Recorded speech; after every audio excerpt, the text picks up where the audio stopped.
Assalamu alaikum. In this video I will be telling you about the markings of thanatology forensic from Ijaz Forensics book. सबसे पहले आपने इसमें death की और थैनेटोलॉजी की जो है ना इसकी डेफिनेशन अच्छे से तैयार करनी है फॉर वाइवा। उसके अलावा situations creating problems regarding the diagnosis of death, ठीक है, ये वाइवा के लिए करना है आपने। फेजेस ऑफ डेथ जो है ना ये इंपॉर्टेंट है वाइवा के लिए और एमसीक्यूज़ के लिए। उसके बाद जो इसकी ये टाइमिंग्स है ना इसमें से प्रॉप में एमसीक्यूज़ आए हुए थे कि कौन सा ऑर्गन जो है ना मतलब उसको कितने with in which time it is suitable for transplant. उसके बाद brain death is also an important MCQ, ठीक है। कॉर्टिकल डेथ जिसमें वेजिटेटिव परसिस्टेंट वेजिटेटिव स्टेट जो है ना ये सर का इंपॉर्टेंट वाइवा क्वेश्चन है। उसके बाद पेज 159 पे criteria for diagnosing brain stem, it is also an important MCQ, ठीक है। Differentiation in cause mode manner and mechanism of death, it is also for MCQ, और ये सर ने वाइवा में सर्वाइवल में भी पूछते हैं। उसके अलावा clinical criteria for certification of death, it is also जो है ना इंपॉर्टेंट, ये वाइवा में भी पूछते हैं, और अगर एससीक्यू आ रहा है तो ये मतलब तो उसके अंदर आप ये भी लिखते हैं। उसके बाद suspended animation, it is very important, sir बहुत पूछते हैं वाइवा में, इसकी एग्जैक्ट जो है ना डेफिनेशन आपने याद रखनी है। उसके अलावा चेंजेस आफ्टर डेथ, ये भी इंपॉर्टेंट एससीक्यू है, अर्ली चेंजेस और लेट चेंजेस। उसके बाद cattle trucking rail road phenomena, ये एमसीक्यूज में भी बहुत आता है और ये एससीक्यू में भी मतलब एमसीक्यू के लिए ज़्यादा है ये पॉइंट कि कैसे फाइंडिंग आती है इसकी। उसके अलावा ये टेकीज नोरिस स्क्लेरोटिकस, ये बहुत इंपॉर्टेंट है, ये जो है ना ऑस्पी में भी बहुत आता है और एमसीक्यूज में भी आता है। उसके अलावा हाइपोस्टेसिस जो है ना ये ऑस्पी में इसकी पिक्चर्स काफ़ी आती हैं, और उसके अलावा आपको जो है ना इसकी करेक्टरिस्टिक्स जनरल करेक्टरिस्टिक्स आपने जो है ना इसकी आपको पता हो सर्वाइवल में पूछते हैं। उसके अलावा ये बाकी सारी चीज़ें सिर्फ रीड करने वाली हैं। ब्रूज और हाइपोस्टेसिस का डिफरेंस जो है ना ये आपने जो है ना उसके लिए करना है, वाइवा के लिए भी है और ये एससीक्यू के लिए भी है।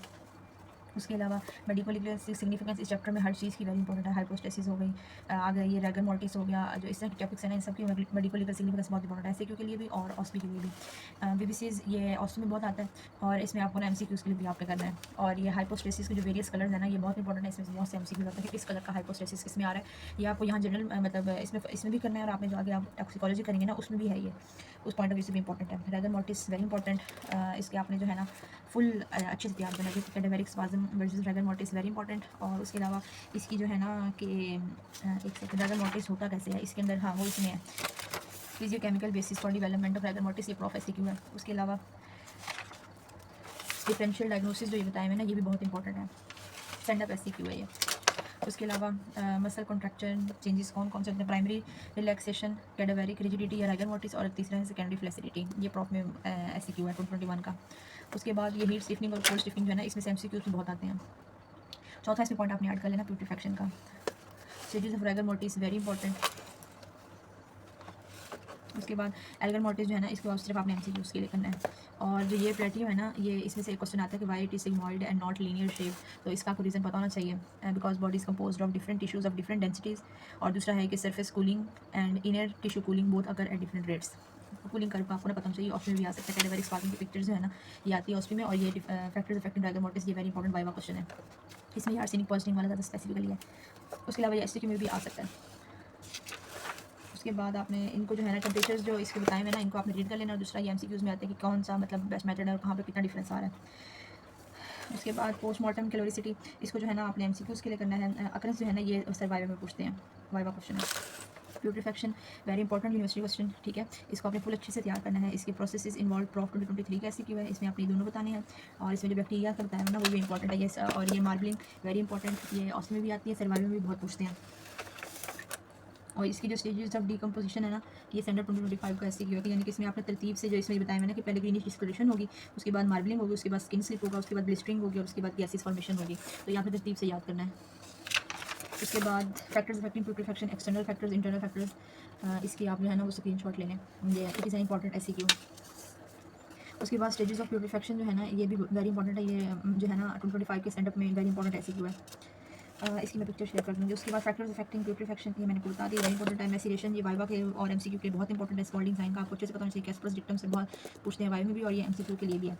एडिपोसियर फॉर्मेशन, इसकी डेफिनेशन आपको अच्छे से पता होना चाहिए, इसके एजेंशंस पता होने चाहिए।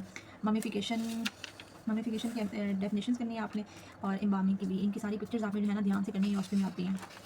उसके अलावा हाँ एम्बार्मिंग, इस एम्बार्मिंग में ना एक क्वेश्चन पूछा था कि एम्बार्मिंग और ममिफिकेशन में क्या डिफरेंस है।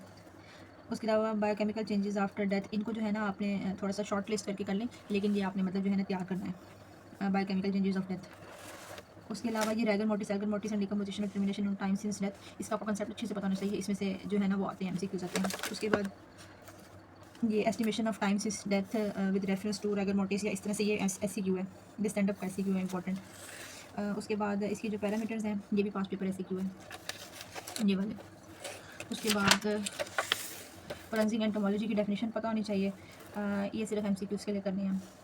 और ये बताने कौन से ऑर्गेनिज्म जो हैं वो कौन से ऑर्गन्स जो हैं वो मतलब वेरी रेजिस्टेंट टू डिके होते हैं, prostate in males and non gravid uterus in female. Sudden death important है, इसके कॉजेज जो है ना आपने थोड़ा सा शॉर्ट लिस्ट करके तैयार कर लें, लेकिन इंपॉर्टेंट है। और certification of cause of death, ये हमारा वेरी इंपॉर्टेंट यूक्यू है, और ये हमारे मॉड्यूल 1 में भी आया, तो ये इंपॉर्टेंट है सीक्यू। पोस्टमार्टम क्लॉक जो है ये एमसीक्यूज के लिए बस।